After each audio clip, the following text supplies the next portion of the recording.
Hola, ¿qué tal, amigas? Bienvenidas, bienvenidos. Soy Tomás González Corro y me da muchísimo gusto poderles saludar en esta nueva emisión de Agenda TV, aquí para platicar con Juan Pablo Calderón Patiño, impulsor de la marca Café Aeropuerto y además articulista de la Jornada Veracruz y del periódico Reforma. Juan Pablo, gracias, un gusto Tomás. enorme poder platicar contigo aquí en ese espacio de Agenda TV. Y pues bueno, el motivo de platicar contigo, fíjate que yo he tenido la intención de darle seguimiento al tema del café, la situación del café a nivel nacional, y bueno, algunos elementos a nivel internacional, so pretexto, y lo pongo así nada más como pretexto, no necesariamente particularizar en ello, de el lanzamiento, el anuncio de una planta de café en el Veracruz de la Nestlé. Y a raíz de ahí, bueno, he buscado la forma de contactar con gente que le sepa eso del café o que por lo menos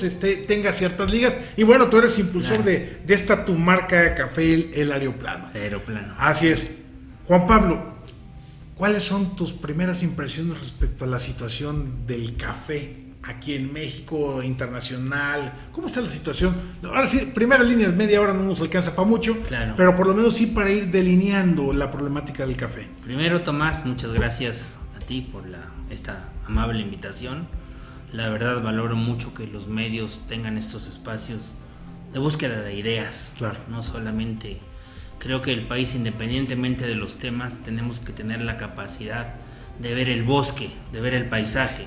Muchas veces en cualquier otro tema ni siquiera vemos el árbol, vemos la rama que nos ponen ahí. Así es. Y tenemos que verlo de manera integral, sobre todo en una nueva etapa que está viviendo México, a la cual tenemos que sumarnos todos independientemente de credos políticos.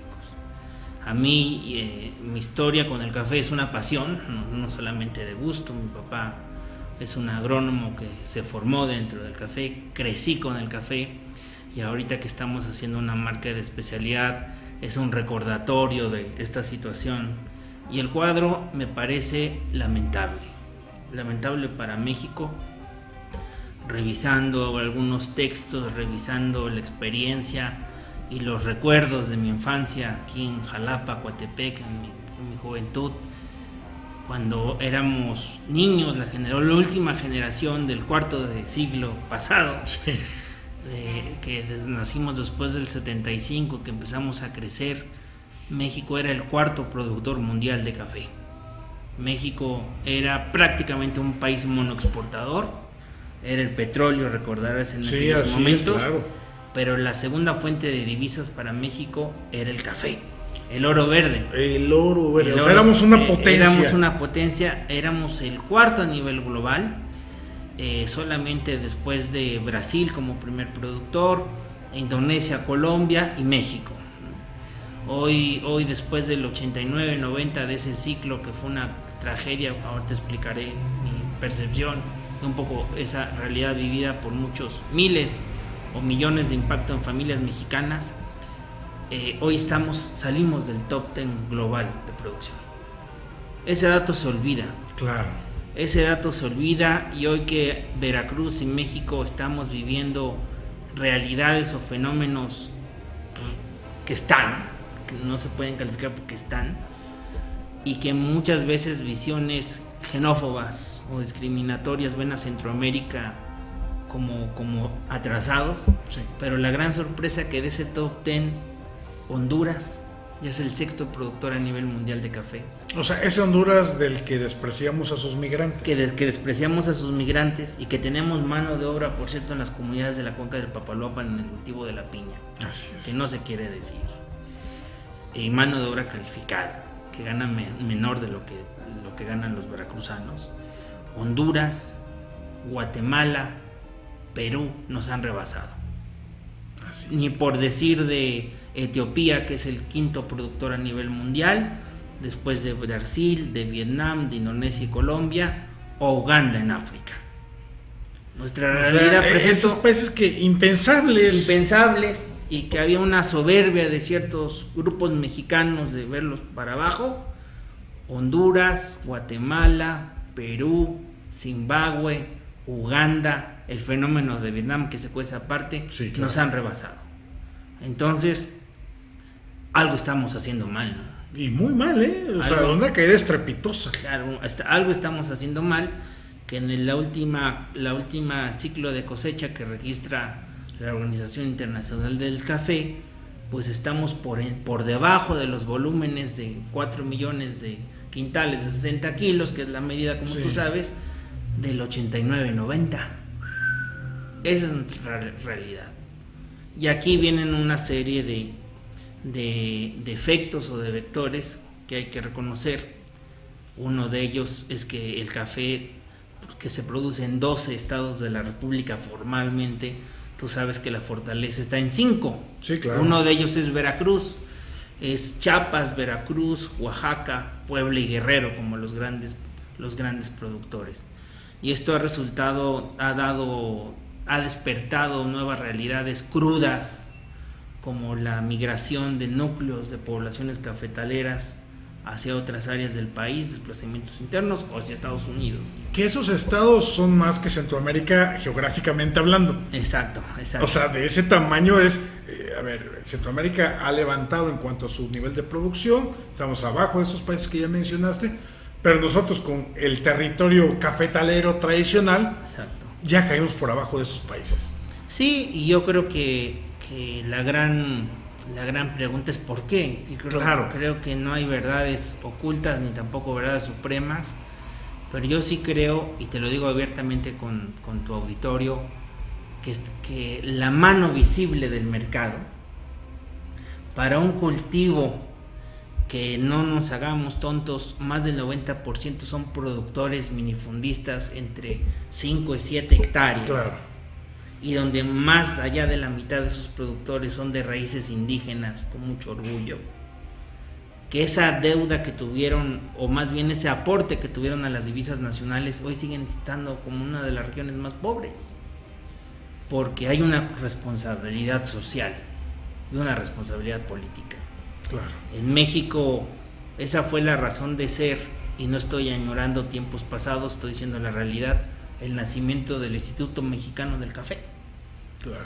En los 50, en la década de los 50, en el 58, cuando junto con otros cultivos enarbola a la defensa de los productores. Había otra situación en este país, pero también algo muy importante, esta crisis, esta disminución de producción se debe al impacto de la roya del café, el famoso hongo que acaba con la plantación. Que yo me acuerdo, hace muchos años se hacían campañas en contra de la roya y información y todo, pero ahora ya no se escucha. Campañas y estudios. Sí, claro. Y no solamente contra la roya u otras enfermedades, sí a favor de mejores variedades de café. El Maya de Oro es uno de los ejemplos que se hicieron. Había investigación, había desarrollo en ciencia, claro, en innovación. Y algo muy importante, creo yo, y que duele, Tomás, es que hablando de esa innovación, de esa vena de científica a favor de los cafetaleros, de los cafetales, etcétera, pues para muestra un botón, para hacer un recordatorio. Los jalapeños, sobre todo gente de la región, que hoy van al Costco, perdón por decir, los centros comerciales de Jalapa, claro.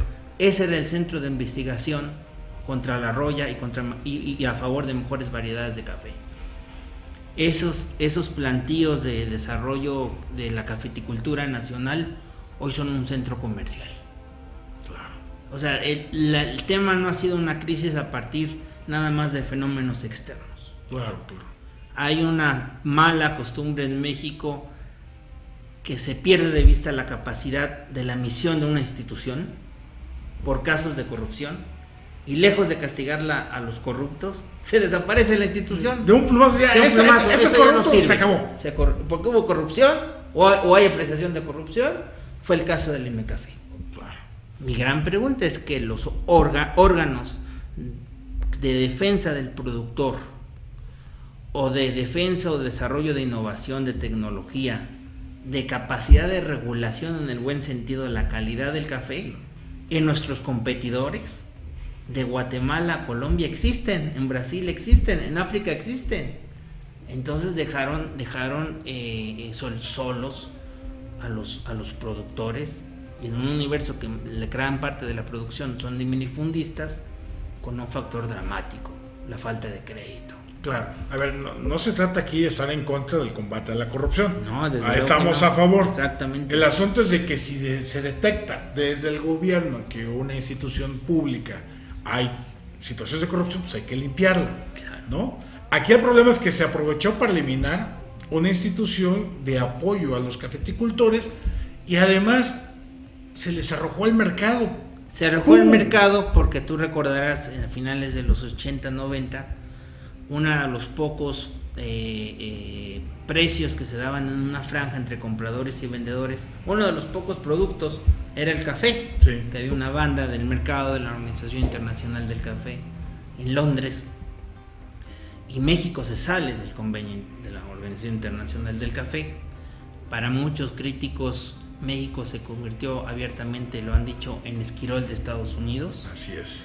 cuando hay una realidad contraproducente en Centroamérica, sobre todo por el problema de las guerrillas, el problema de las luchas de liberación, el caso de Nicaragua, El Salvador, Guatemala, como tú recordarás, Sí, claro. sobre todo por presiones de Estados Unidos para salirse de ese convenio como el principal consumidor de café y hacer negociaciones a nivel bilateral como presión política. México, por un lado, que es otro tema, pero por un lado ayuda a la pacificación de Centroamérica, Sí, a través del grupo y Contadora. y de esas páginas de gloria de la diplomacia mexicana, pero por otro lado el sostén económico de esos países. México se sale en un convenio que fortalecía a México, ¿no? Claro. Y pasa a la oferta y la demanda, la ley de la oferta y la demanda, como tú sabes, Que hasta no es tan hoy en invisible día, la mano. exactamente, que está en Nueva York. Así es.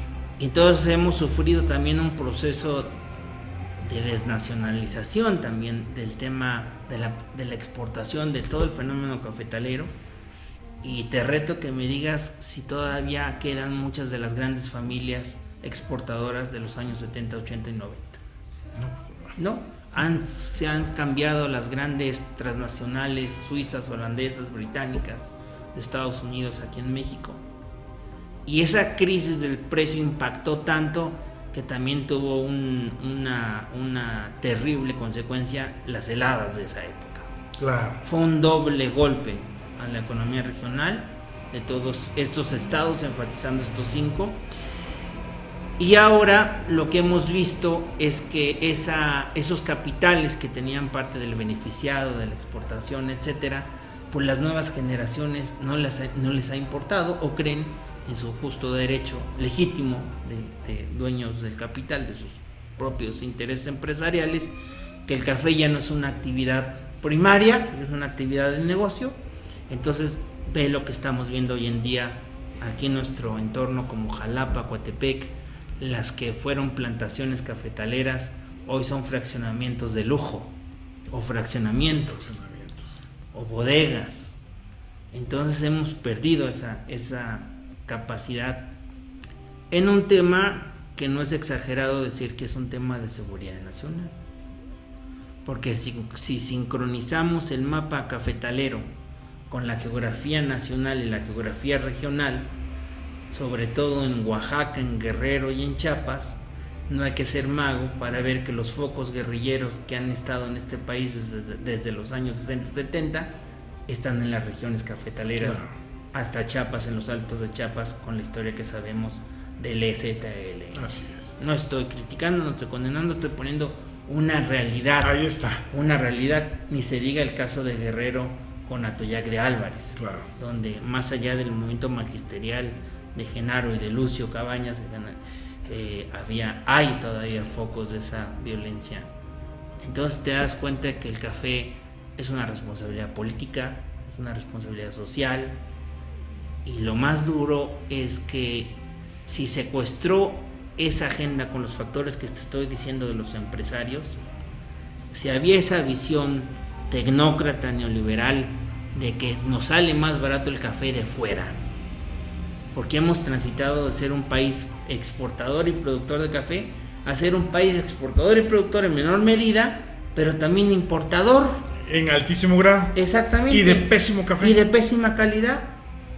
¿Por qué? Porque las transnacionales que tú sabes los nombres y apellidos, han importado mayores cupos, sobre todo de café robusta, que es el café que tú sabes que es de menor calidad a la arábiga, que es la que preferentemente tenemos el don de tener aquí en la región, en Mesoamérica. ¿Te parece, Juan Pablo, si vamos a una pequeña pausa? Sí.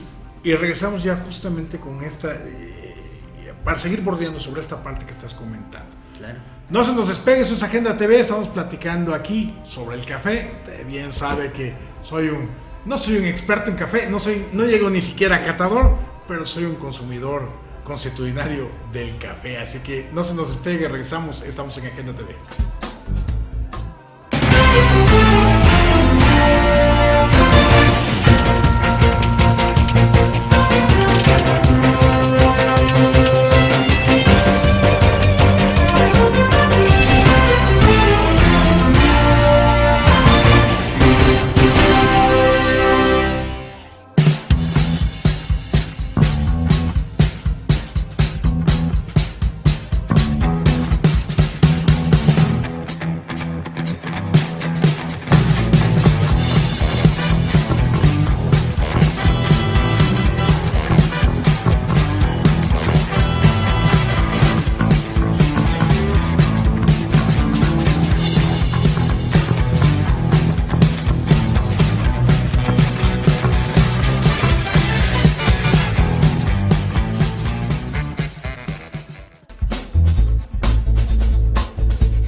Porque conocer las noticias es importante, pero mucho mejor es comprenderlas. Soy Tomás González Corro y te invito cada martes en punto de las 8 de la noche a visitarnos en Agenda TV por Sociedad 3.0.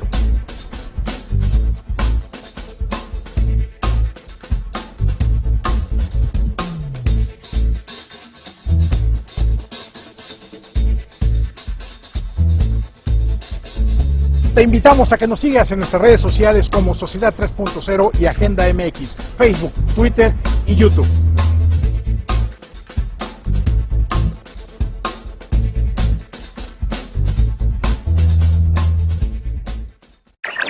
Bienvenidos a la mejor frecuencia de radio por internet, Sociedad 3.0 Radio, la radio en conexión con el mundo en conexión con la radio, Sociedad 3.0 Radio. Sintonízanos a través de nuestras diferentes plataformas, www.sociedad3.0.com y www.ibes.edu.mx, o también a través de Facebook. Encuéntranos como Sociedad 3.0.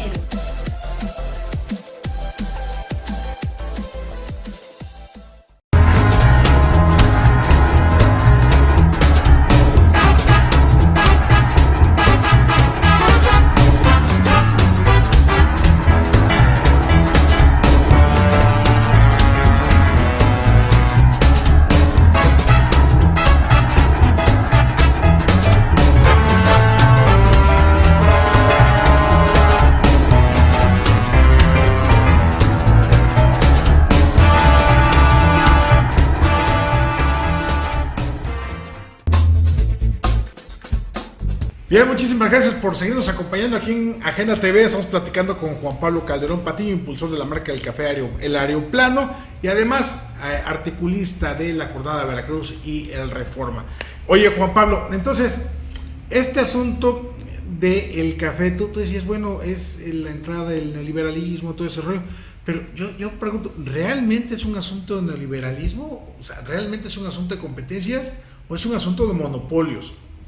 Porque de repente uno pensaría en la literatura clásica del liberalismo económico que pues es la libre competencia, pero lo que estamos viendo, regresamos un poco al pretexto para tener esta charla, que es el asunto de la Nestlé, que es una empresa multinacional de grandes proporciones que no solamente está metida en el negocio del café, sino también en los alimentos e incluso en armas, ¿no? O sea, de ese tamaño está esta empresa como la Nestlé. Entonces, ¿realmente es un asunto de libre mercado o más bien de dejarle a México en las garras de estos grandes monopolios internacionales? Yo creo que no hay que espantarse por la presencia de las transnacionales. Mi lección en estos años ha sido muy clara, más que ideológica, de realidades. Claro. En México el sector privado no lo tiene todo, ojo. Claro. Pero también el sector público no lo puede todo. Debe de haber una complementación a favor en un pragmatismo de los intereses que nos vaya bien a todos. ¿Por qué? Porque no olvidemos que nuestro país pertenece a la región más desigual del mundo, que es América Latina. No la más pobre, Sí, la claro. más desigual. Así es. Entonces, en términos empresariales, así como en siglos anteriores la esclavitud dejó de ser negocio, como lo dice Carlos Slim, la pobreza no permite hacer negocios. Entonces, en ese marco, creo que el tema de transnacionales como Nestlé, etcétera, que ven sus intereses, hay dos cosas. Una, que el Estado no debe de perder la capacidad de regulación. Y de regulación me refiero a condiciones de los trabajadores. Claro. Regulación me refiero a la calidad del producto, a cuestiones de sanidad. Yo creo que ahí está débil. ¿Por qué? Porque el órgano regulador, que era el Instituto Mexicano del Café, desapareció.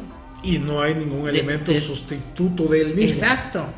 Y dos, porque hay un tema de usos y costumbres, o de gustos y preferencias del consumidor, como le llama, que hay que reconocer y poner en el tintero. Hay poca cultura cafetalera en México. Sí, así iba yo también justamente, Exacto. ¿no? México es un tema que qué bueno que lo pone sobre la mesa. Somos uno de los países productores, todavía de las grandes ligas, aunque estemos fuera del top 10, que nuestro consumo per cápita es muy bajo y ha sido tradicionalmente bajo. Inclusive en las comunidades cafetaleras, no me vas a dejar mentir, que en las comunidades cafetaleras o no saben hacer un café express, un café cappuccino, o utilizan café soluble. Entonces, si venimos de esa herencia, ven las transnacionales como Nestlé la capacidad de negocio no solamente para comprar café de México, independientemente de su calidad, sino también para tener un mercado interno. Somos más de 100 millones de mexicanos. O sea, la colonización cultural del consumo de café de pésima calidad. Exacto. Entonces ahí ven una oferta de negocio. Claro. Eso hay que reconocerlo. Claro, y como tú dices, no se trata de satanizarlo. Claro. O sea, se trata de decir, bueno, ellos tienen la oportunidad de hacer negocios, pero también qué resistencia, y no lo digo en términos de lucha, sino de la capacidad del consumidor mexicano para poder saborear un buen café. Claro. Que diga, este café sí está muy barato, pero no lo quiero, yo quiero este café. ¿Qué es lo que le llaman el famoso café de especialidad? Claro. Porque están divididos en dos grandes bloques: el café industrial soluble, que estamos hablando, contra el café de especialidad, el café gourmet, ¿no? De variedades, y donde aplica más, por supuesto, los estándares de calidad y sobre todo la capacidad de conciencia de los baristas, de los proveedores, del círculo virtuoso, es una realidad. Claro. Pero ¿qué pasa con el café de especialidad, que es mínimo todavía en el mercado?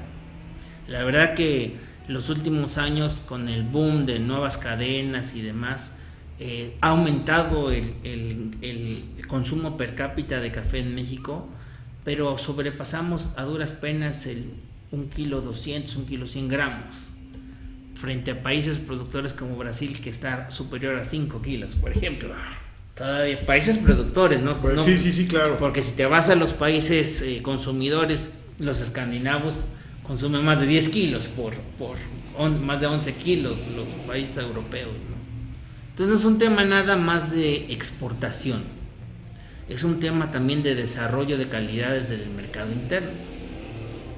Ahora, con lo que tú me dices de Nestlé, yo sí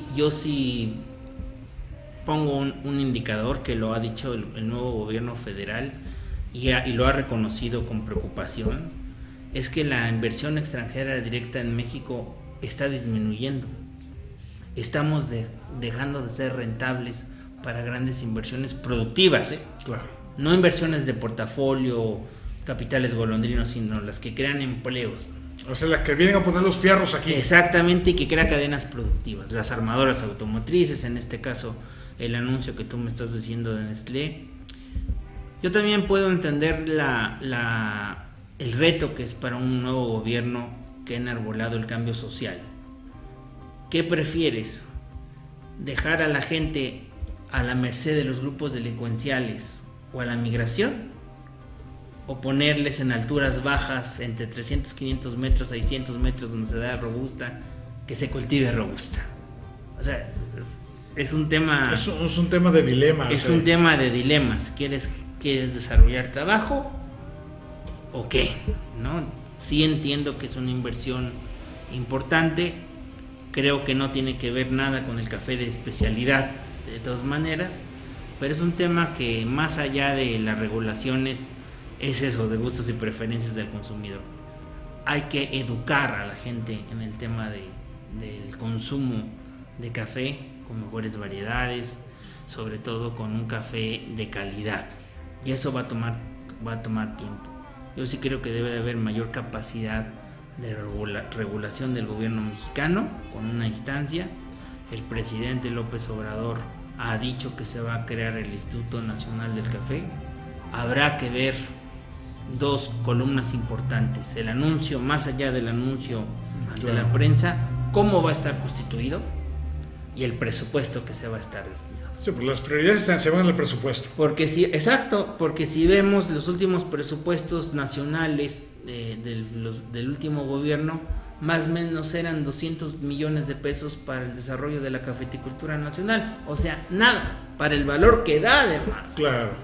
Entonces, y sobre todo, vamos a estar monitoreando la capacidad, y esperemos que así sea, de que haya desarrollo tecnológico, que haya innovación, que los muchachos que salen de la Universidad de Chapingo, de Agronomía, de la Veracruzana, etcétera, y que quieran dedicarse al café como investigadores, tengan un área de eso.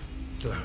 Porque también las corrientes neoliberales de los últimos años, no solamente en el café, el INIFAP, nuestro Instituto de Investigaciones, fue víctima de eso. Las plazas las congelaba y desaparecían cuando se jubilaban los investigadores. Se iban desapareciendo de la plazas. piña, de la caña, etcétera, ¿no? Aquí debe de llegar sangre nueva para hacer lo que la política debe de hacer: resolver problemas y articular aspiraciones e intereses legítimos. A ver, Juan Pablo, supongo tu respuesta por el impulso que estás dando a una nueva marca, pero tengo que hacértela. El café sigue siendo o puede llegar a ser tan buen negocio todavía como para justificar una inversión importante de parte del gobierno mexicano. 1, 2, como para buscar incentivar el consumo en México a través de políticas educativas, el paladar mexicano en el consumo del café. 3, para generar condiciones de arraigo de los jóvenes, las familias en zonas cafeticultoras. Y 4, para seguir impulsando carreras técnicas de este tipo, con esta tendencia en las universidades o en los centros de estudios superiores en nuestro país. Sigue siendo, o puede llegar a ser, un gran negocio, puede llegar a regresar a ser el oro verde mexicano. Yo creo que sí, porque por la calidad del grano, del aromático, de las condiciones climatológicas y de altura, el grano mexicano sabemos que es bien apreciado en la comunidad internacional. 2, ¿qué otra alternativa de desarrollo para afianzar a las comunidades les damos? Si no es la vocación que está. 3, si no fuera negocio, no estaría, como el caso de la Nestlé, como casos pequeños como el nuestro, fabricando o intentando hacer nuevas marcas, esa clase de pedagogía sin ser presentosas de consumo. Claro que es negocio. La exportación también es un negocio. Recordemos que si tenemos concentradas las exportaciones con un país que es Estados Unidos, total, arriba del 78%, hay otros polos también de mercados de diversificación para exportadores. Está la Unión Europea, que se consolida como el principal consumidor de café por su conglomerado todavía de 28 países, incluyendo a Reino Unido. Sí, todavía. Tenemos un acuerdo con la Unión Europea de libre comercio. Tenemos un acuerdo también con Japón, que es uno de los principales consumidores. O sea, las estrategias de diversificación existen. Y el entramado comercial ya está. Claro, el entramado comercial cumplieron los gobiernos anteriores, eso hay que decirlo. El empresariado tiene que tener la capacidad de riesgo para llegar a esos mercados. ¿Que va a costar? Sí, pero también es una reserva para afianzar a las comunidades y llevar el desarrollo. Entonces es un tema que conjunta al sector privado y al gobierno, y sobre todo a los pequeños productores. Es un tema que insisto mucho porque la capacidad de proveedores, vuelvo a decir, sigue siendo la de pequeños minifundistas de 5 o 7 hectáreas, claro, que van al café boutique. Si tenemos en un país, como se ha dicho hasta el cansancio, somos un país enormemente sobrediagnosticado. No es secreto para nadie que más del 90% de las empresas en este país, tú sabes, las micropymes son micropymes. Así es. Que además casi 3/4 partes del empleo de formal los que lo dan, ¿no? van. Entonces hay que darle formalidad y sobre todo un punto que hay que sobresalir del plan que vamos a esperar en el Plan Nacional de Desarrollo. Vamos a ser observadores y estudiosos, que lo haya incluido el presidente López Obrador, la inclusión, que ya lo han dicho, que es inclusión y también crédito. Claro. Porque mientras no haya una capacidad de crediticia para articular las escalas, todos estos esfuerzos van a ir disminuyendo, todos estos esfuerzos van a tender a evaporarse. Recomendaciones, Juan Pablo, ya en lo que es prácticamente el cierre del programa, ¿qué recomendaciones le podemos dar? Bueno, al pequeño productor del café, de la finca, de esas 3, 4, 5, 10 hectáreas, ¿qué recomendación le podemos dar a esos vendedores de café? Que aquí en la ciudad de Jalapa está ahí el grano y está claro, tostando ahí, a las cafeterías. Dos cosas. Y a los consumidores, claro. O sea, las recomendaciones, sí, la ABC, ¿no? Yo creo que una fundamental, que no podemos seguir esperando esfuerzos del gobierno, que si vienen, qué bueno. Claro. Pero yo creo que esto ha alimentado, y hay ejemplos de gran brío, que es el trabajo comunitario. O sea, me refiero a la unión de productores. Mientras esto esté balcanizado y atomizado, cada quien por su lado, no se va a llegar a ningún buen puerto. Entonces la unión de productores es fundamental, con el tema de la banca de desarrollo que está ahorita llamada en este nuevo gobierno, sabemos, a reinventarse. Tenemos que ser vivos espectadores para estudiar el tema, cómo viene la banca de desarrollo, porque si queremos quitar la roya y tener más productivos, también transita esto por una renovación de la planta, claro, una renovación de cafetales, una renovación en materia de logística, de llevar el cálculo de lo macro al micro, que haya cadenas de desarrollo. Ese es el gran porvenir que hay. Creo que México tiene que estudiar, el gobierno, las capacidades de regulación, de qué impacto va a tener esas importaciones de café, claro, que han sido muy criticadas porque van a la parte soluble, pero creo que también transita por el tema de los gustos y preferencias del consumidor. Si nosotros hacemos una tarea pedagógica casi de las bondades del café en grano, que ha ido aumentando el consumo per cápita, estaremos logrando que cambie progresivamente la gente por las plantaciones pequeñas, etcétera, que viene todo, y sobre todo que viene atrás de una taza de café una responsabilidad social. Claro. No es añoranza del pasado, yo creo que hay que recomponer. Sí, porque ni todo fue bueno, pero tampoco todo fue malo. Exactamente, los números están ahí. México fue el 4º productor. Claro. Ahora, lo que a mí me preocupa es que hay muchos intentos también de tomar el pelo a los productores o a la gente. Un gobernador, independientemente de si es gobernador veracruzano, chapaneco, oaxaqueño, guerrerense o poblano, que son los principales, per se no puede con esto. No puede porque hay una globalización, porque hay una competencia, porque está la bolsa en Nueva York, etcétera. No nada más es la unión del productor, sino articular toda la cadena productiva. Y tenemos que volver a un órgano regulador que verifique la calidad del grano, claro, que apoye los intentos de...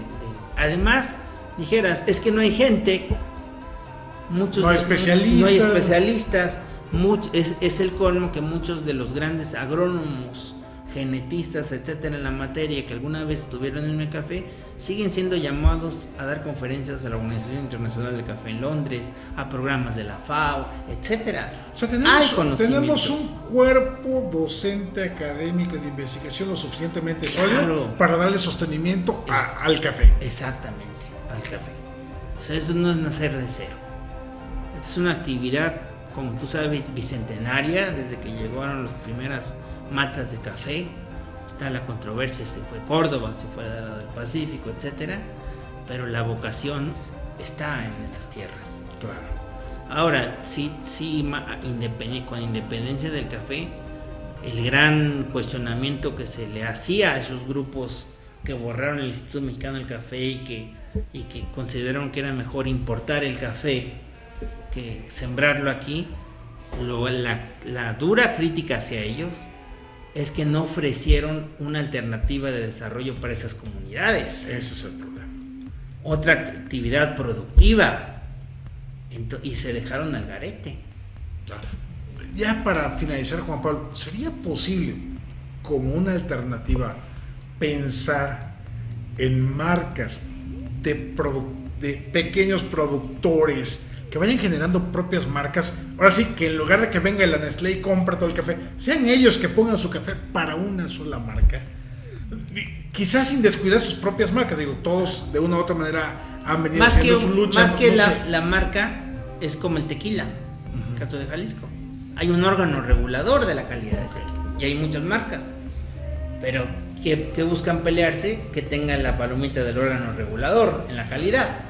Podrá haber varias marcas de café, pero necesitamos un órgano regulador serio, un órgano regulador. O sea, que diga la calidad mínima para ser catalogado como café tal es de aquí para arriba. Exactamente. Y para crear nuevas variedades, para darle fortaleza contra el combate contra la roya, contra otras enfermedades, ¿qué es eso? Para que el consumidor, como un servidor que me gusta deleitarme una buena taza de café sin llegar a ser catador, puedo decir, este sí tiene el sello, tiene la marca, tiene el registro, tiene la certificación, la fecha de tostado, etcétera. O sea, es un buen café. Claro. O sea, busco el sello, la certificación, es un buen café. Entonces lo disfruto y lo degusto con mayor gusto. Y hay intentos, la verdad es que ha habido intentos de asociaciones y demás, pero no se han fortalecido como estuvo en el café, como órgano regulador. Claro. No estoy hablando como el acaparador que fue con corrupción, como muchos críticos lo tienen, no, sino como fomentar la calidad y nuevas variedades. Se tienen que articular los centros de investigación científica agropecuaria con la capacidad del productor. Perfecto. Juan Pablo, si quieres algo más que decir aquí a nuestro auditorio, pues adelante. Agradecerte e invitar a todos los veracruzanos a seguir tomando café veracruzano de calidad y sobre todo estar en un nuevo despertar de la cafeticultura nacional hoy en día. Perfecto. Gracias, Tomás. Un enorme placer y que sea esta la primera de muchas charlas, digo, independientemente que ande circulando por distintas partes de la República, pero dejó muy buen sabor esta charla, ¿no? Gracias, Tomás. Bien, muchísimas gracias por acompañarnos aquí en este espacio de Agenda TV, en este diálogo con Juan Pablo Calderón Patiño, impulsor de la marca del café El Aeroplano y columnista articulista de la Jornada de Veracruz y El Reforma. Soy Tomás González Corro, saludos.